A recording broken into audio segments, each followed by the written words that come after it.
Un encuentro con su palabra, porque secase la hierba, marchitase la flor, mas la palabra de Dios permanece para siempre. Con ustedes, el doctor José Ricardo Arias Quintero.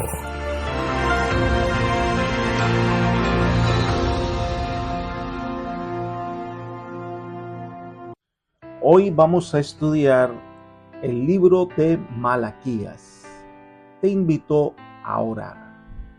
Padre eterno y bondadoso, alabado, glorificado y exaltado sea tu santo nombre.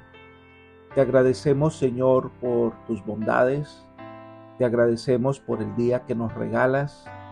Te pedimos, Señor, que nos acompañes para cumplir el propósito que tienes para nuestra vida. Y te pedimos en este momento que nos bendigas al abrir tu palabra, que el Espíritu Santo ilumine nuestras mentes con el conocimiento de tu verdad. Gracias por escucharnos y bendecirnos, pues lo pedimos en el nombre de Jesús. Amén.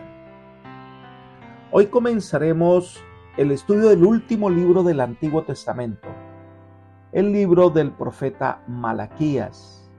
Este nombre significa mi mensajero.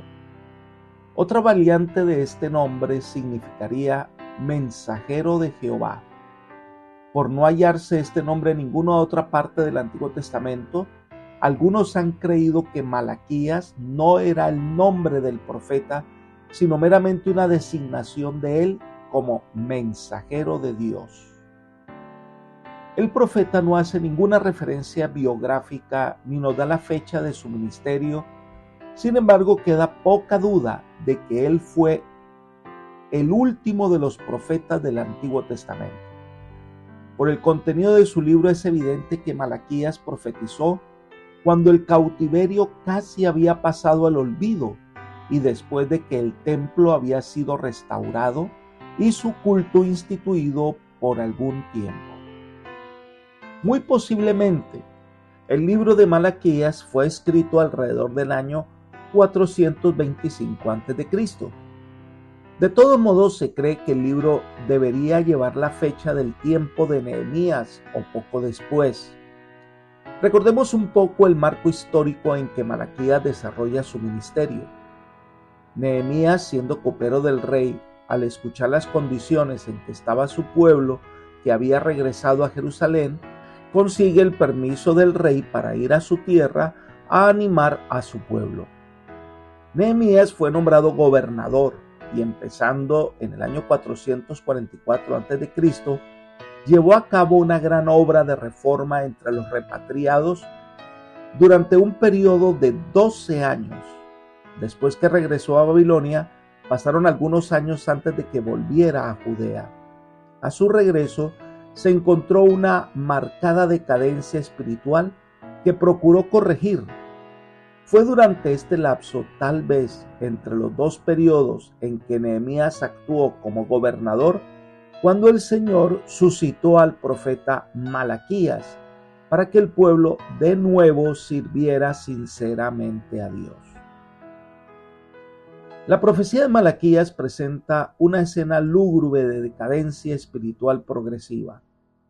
Los exiliados habían regresado de la tierra de su cautiverio a tierra de provisión, pero en su corazón permanecían en el lejano país de la desobediencia y el olvido de Dios. En realidad, las cosas habían llegado a un punto tal que aún los sacerdotes menospreciaban el culto y el servicio a Dios y estaban hastiados de la religión. Dios, por su parte, estaba cansado de su infidelidad y de ninguna manera podía aceptar su culto y su servicio. Aunque en la práctica el pacto se había anulado por negligencia, Dios seguía tolerando misericordiosamente a su pueblo extraviado. Dios comisionó al profeta Malaquías para que diera un severo mensaje de amonestación que recordara a los judíos lo que había sido antes como nación y los instara a volver a Dios y reconocer los requisitos del pacto. Elena de White comenta lo siguiente: bajo la dirección de Zorobabel, Esdras y Nehemías, se comprometieron repetidas veces a cumplir todos los mandamientos y estatutos de Jehová. Los tiempos de prosperidad que siguieron evidenciaron ampliamente cuán dispuestos estaba Dios a aceptarlos y perdonarlos. Sin embargo, con miopía fatal, se desviaron vez tras vez de su glorioso destino y guardaron egoístamente para sí lo que habría sido impartido para sanidad y vida espiritual a incontables multitudes. Este incumplimiento del propósito divino era muy aparente en días de Malaquías. El mensajero del Señor reprendió severamente los males que privaban a Israel de prosperidad temporal y de poder espiritual. Libro Profetas y Reyes, página 520. En el libro de Malaquías podemos encontrar 8 veces, bondadosa y pacientemente, el Señor se dirige al pueblo y a sus dirigentes religiosos, llamándoles la atención a un aspecto tras otro de su apostasía. Pero también encontramos 8 veces cuando impacientemente ellos rehusaban reconocer imperfección alguna.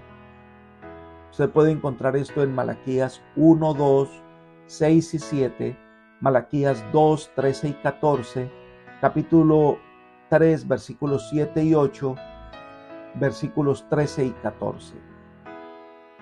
El paciente esfuerzo de Dios para conseguir que los israelitas reconocieran sus errores del pasado, junto con la negación cada vez más vehemente de parte del pueblo de haber cometido equivocación alguna, constituye el tema del libro. Vamos entonces a estudiar la voz del último profeta del Antiguo Testamento. Pasarían entonces 400 años en donde no se oiría la voz de otro profeta. Ese silencio aparente de Dios se interrumpiría con la obra de Juan el Bautista.